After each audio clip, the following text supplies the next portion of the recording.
Good morning, Anarchy Land.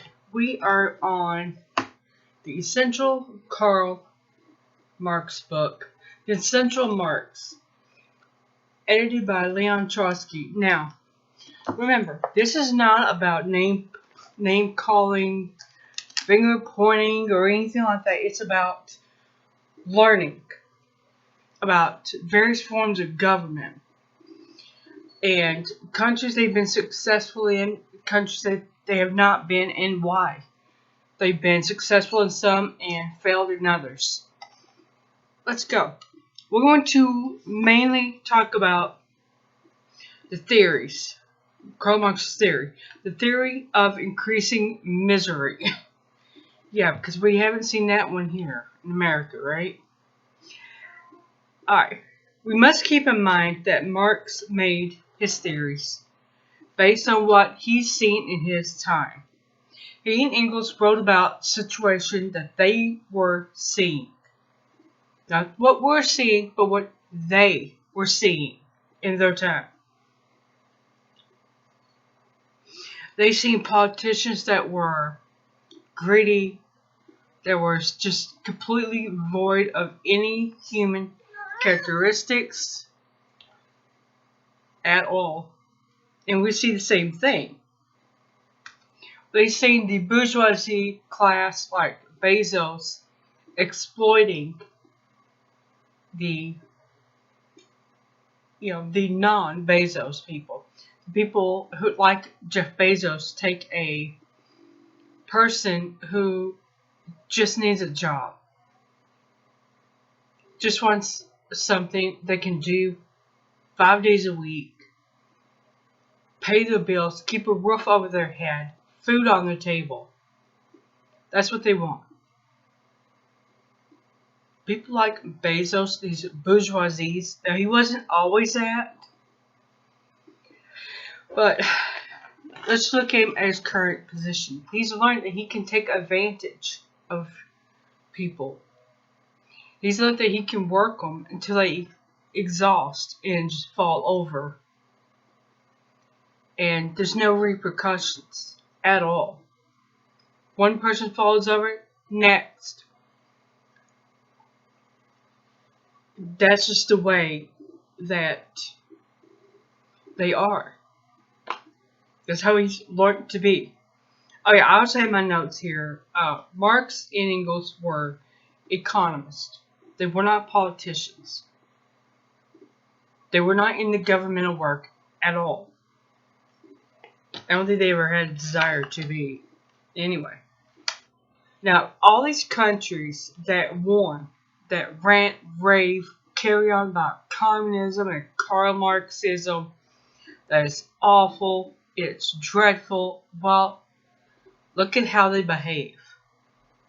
They behave in the exact way that Marx warned about. We are literally seeing, right here in America, everything that he and Engels seen in England in their time. Right here. Now, the next theory was reserve army and new subclass of unemployed. Now, as I read this, I thought about things that happened during the Great Depression. I mean, you had unemployment so bad, homelessness, starvation, and what was the solution? Welfare. Well, relief.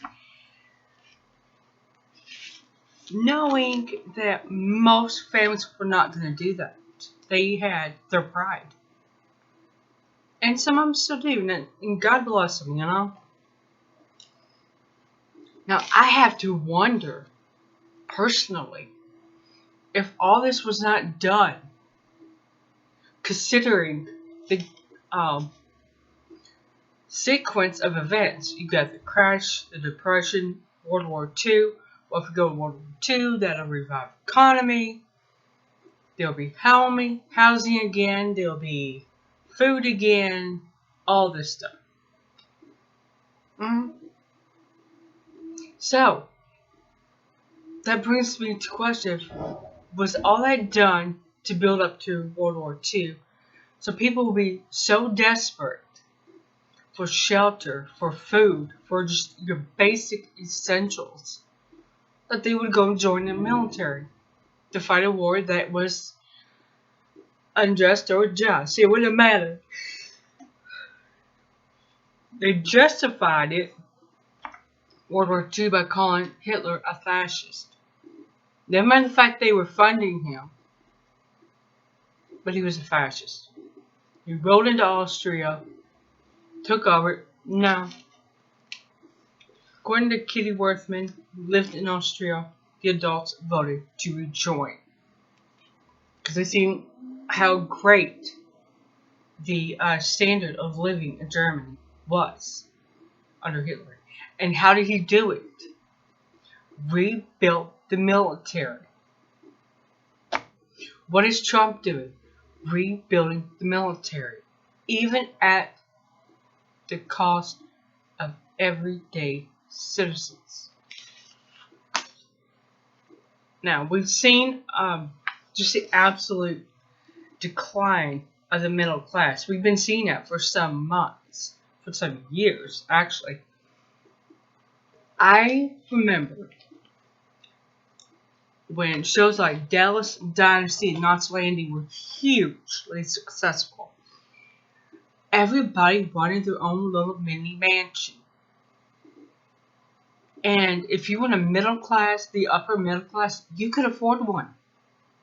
You weren't going to live in the mansion that Blake and Crystal lived in, but you could have your own mini mansion. A mini version of it. And people got it. Over the years, since mid-90s, that has been gutted like a trout. And I'm telling you, it's only getting worse. It's gotten worse, and there's no slowing it down. Now, industrial crisis. The crash of 29 brought about a level of poverty that would have horrified Karl Marx. I mean, seriously, it would have horrified him. He thought what he seen in England in his time was bad? The American family lost approximately 43 million in labor hours, resulting in a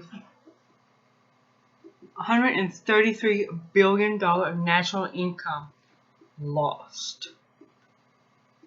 That's across the board, okay? That's not really, figuring in one way or the other. That's the total amount Chomsky was looking at. The theory of collapse. Well, capitalism seemed to improve life, but that was only on the surface. Marx knew that complacency brings contempt. There's no getting around that.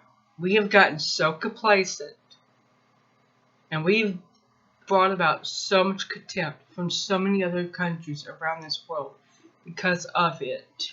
It's unreal.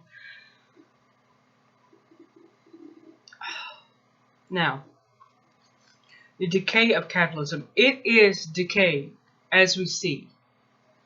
Why else do they have to go and bully other countries around? Because it's falling apart at the seams. It's never enough for them. There's never enough oil, enough gold, enough silver, enough jewels. Never enough. Ever. So to satisfy that never-ending quest for stuff that doesn't really matter, they have to go and conquer and enslave other countries. They have to. I mean, they don't have any other choice. And if that government says no, well, they'll just bring democracy to the people. Alright, fascism and the New Deal. Now, Trotsky did criticize New Deal, even though it did bring jobs. It got some people ready to go to military, like Everything But Money. That book even said that there were a lot of people, all the young men that went through the civil courts, conservation courts, and went into the military from there. Trotsky's opinion was it was imperialist democracy. At the end of labor and for farmer aristocracy via broad compass. Well, I can't really argue with that. I mean, they had people, farmers being paid to destroy crops instead of harvest them, which it just completely blows my mind that any farmer would actually do that.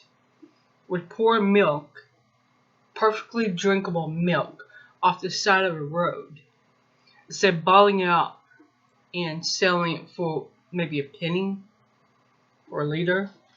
It's insane.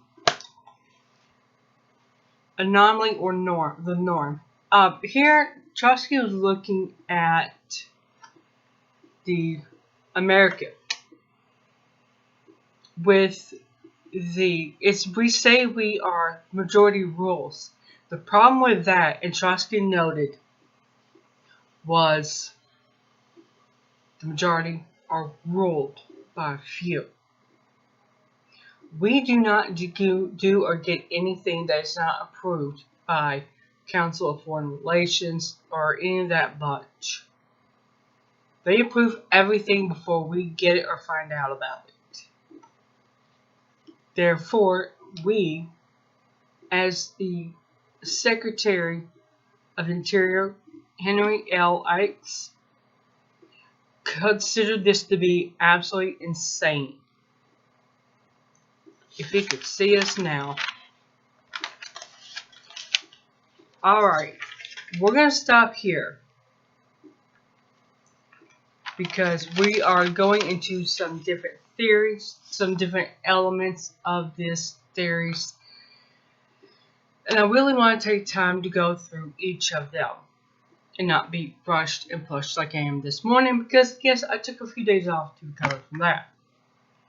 I will see you guys tomorrow when I share the story from chapter 7, and we had everything but money, because 6 is just photographs. That's it. I will see you tomorrow.